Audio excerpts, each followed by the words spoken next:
Ano po ba ang maaaring expectation dito pag first time gagamit? Makati, mahapdi, or nagbabalat? So, hi po mga kadyosa. So, ayan, napakaganda ng question ng ating kadyosa. Although, meron na po akong video niyan dito sa taas ng ating TikTok shop. Yung naka-green po ako na turtleneck. Ayan po yung mga common skin reaction na pwede po nating maranasan kung gagamit po tayo ng SCD Peeling Skin Lotion. So, pwede rin po natin yung i-check kung gusto po natin malaman yung mga normal skin reaction na pwede nating maranasan once na nag-peeling skin lotion tayo sa ating mukha or katawan. Pero sige, sagutin pa rin natin ang comment ng ating kadyosa for our expectation din. Well, most commonly, kapag gumamit ka naman ng SCD Peeling Skin Lotion, kung ano po yung normal reaction and expectation natin once na gumamit tayo ng mga rejuvenating set, ganun din po yung pwede nating maranasan kay SCD Peeling Skin Lotion kung gagamitin natin siya dahil si SCD Peeling Skin Lotion po ay rejuvenating lotion. Which means mga kadyosa, kung meron po tayong rejuvenating set, yung mga typical na rejuvenating set, merong toner, kojic, sunblock, and then yung rejuvenating cream, meron naman po tayo niyan na rejuvenating lotion. So, siya po si SCD Peeling Skin Lotion. So, they are both rejuvenating products. So, kung ano po yung pwede nating maranasan kapag gumamit tayo ng mga rejuvenating products sa skin natin, ganun din po yung pwede nating maranasan kay SCD Peeling Skin Lotion. So, yun ang mga kadyosa, ano ba yung mga common nating nararanasan kapag gagamit tayo ng mga rejuvenating products. Number 1 na po dyan ay, syempre, very famous na yan, very common na yan. When we say rejuvenating product, rejuvenating set, nauuna na palagi dyan yung redness o yung pamumula. Pangalawa, yung medyo may makati, lalo na sa ganitong liig. Kapag napapawisan ka, alam mo naman dito sa Pilipinas, di ba, makati rin lalo yung mga pawis na yan, sagre-rejuve ka ng skin mo, pwede mo rin yang maranasan. Although, madali lang naman yang gawan ng paraan, i-dump mo lang yung tissue or yung towel mo, pero wag mo siyang i-scrub, syempre, since manipis yung skin mo, sensitive siya kapag nagre-rejuve ka ng balat. So, i-tap-tap mo lang yung bimpo or yung tissue sa skin mo, and then okay na yon. Then, kung gusto mo naman pulbuhan, okay lang yon para malese naman yung paglagkit at pagpapawis ng leeg mo. Ano pa ba yung iba nating pwedeng maranasan? Meron din siya yung parang nababanat yung mukha mo, yung parang ganun na ganun siya. Ayan, sintomas siya ng mga rejuvenating product na katulad ni SCD Peeling Skin Lotion. So, pwede nyo rin po yung maranasan dito. Yung pagdadry ng skin natin, very normal din yan kasi nga yung rejuvenating and exfoliating product, pareha sila ng trabaho, although isa lang yon, pinagdadry niya yung balat natin para mag-peel siya. So, after mag-dry ng skin natin, i-expect nyo after nun, ang kasunod ay magpipil na siya. So, magbabalat yung face natin sa paggamit ng SCD Peeling Skin Lotion. So, yung paghapdi, normal din ba yun?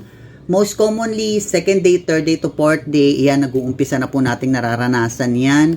Kapag gumagamit tayo ng mga rejuvenating products at hindi lang kay SCD Peeling Skin Lotion ha. So, i-expect na rin natin na may paghapdi, lalo na kung mga 3 araw to 4 na araw na tayo nag-a-apply, mararanasan din natin yan. But then again, tulad nga sabi ko sa inyo, itigil nyo lang muna, ipagpahingan nyo lang yung pag-a-apply. In just 2 to 3 days, mawawala rin yan kung hindi na tolerable, masyado na mahapde, masyado na mapula. And then after third day, okay na yan, pwede ka na mag-apply ulit. So, okay lang yun kay SCD Peeling Skin Lotion. Kahit hindi mo naman siya sunod-sunod na araw, nasasaktan ka na, itutuloy mo pa, pwede ka po magpahinga sa kanya. Meron ding nakakaranas ng pagbubutlig pala, pero hindi naman po lahat, siguro 1 out of 10, 2 lang or 1 lang, yung nakakaranas ng ganon. Kasi ako never ko yung naranasan sa skin ko. As in, hindi naman ako nakaranas ng butlig-butlig. Siguro parang pamumulang rashes. Depende, kapag lalo na pag summer, yung sobrang init ng panahon, dun lang ako nakakaranas ng ganon. Pero pag ganito mga normal, hindi naman po. So, anong dapat gawin? Same thing din, pahinga mo lang 2 to 3 days, to 4 days, mawala rin yan. Then pag okay na, pwede ka na ulit mag-apply. So, ganun lang naman yung palagi natin ginagawa, ipapahinga lang natin siya. So, ngayon, lipat naman tayo dun sa mga positive effect niya sa skin natin. Sa SCD Peeling Skin Lotion, yung pwede mo rin i-expect sa kanya is syempre number 1, bukod dun sa magpipil yung balat mo, syempre peeling lotion. So, ayan na yung number 1. Bukod din dun sa pamumula, ang kagandahan sa kanya, siguradong mamumuti ang mukha mo at hindi yung parang namumula lang and then nagiging tusino, taon mo na siyang gamit, buwan mo na siyang gamit, tusino ang mukha mo. And here's the proof mga kadyosa. 5 years user na po ako ng SCD Peeling Skin Lotion. Hindi po siya tosino and talaga makikita mong pumuti yung balat mo sa kanya. I mean sa paggamit mo sa kanya. Makakaranas ka rin dyan ng maglalighten yung mga pimple marks mo. Ito po kasi bago lang, linggo pa lang siya. Pero unti-unti na yan, malaki yan nung nakaraan. Nawawala din yung pimple marks mo sa paggamit sa kanya. Meron pa dyan yung pecas or melasma, yung para may mga brown-brown sa mukha. Nawawala din po yun. I mean, unti-unti siya naglalighten while using the product. Pwede mo ring i-expect dyan na kapag meron kang pimples, parang mabilis siyang mahihinog. Yung akala mo lalo siyang namumula. Pero ang totoo, ginagamot niya po yun. Hinihinog niya yung pimples mo para mas mabilis lumabas yung nana. And then once na maalis na po yung nana, no, nahinog na siya, mas mabilis din siyang matutuyot. And katagalan ng paggamit, mawawala din pati yung iyong pimple marks. So ano pa bang pwede nating i-expect sa kanya? Yung glass skin effect, yes, mararanasan mo rin yan. Ayan, natural po siya and hindi po kami gumagamit ng mga glass skin product. Ito lang po yan, talaga nakaka-glass skin din siya ng mukha natin bukod sa pumuputi yung ating skin.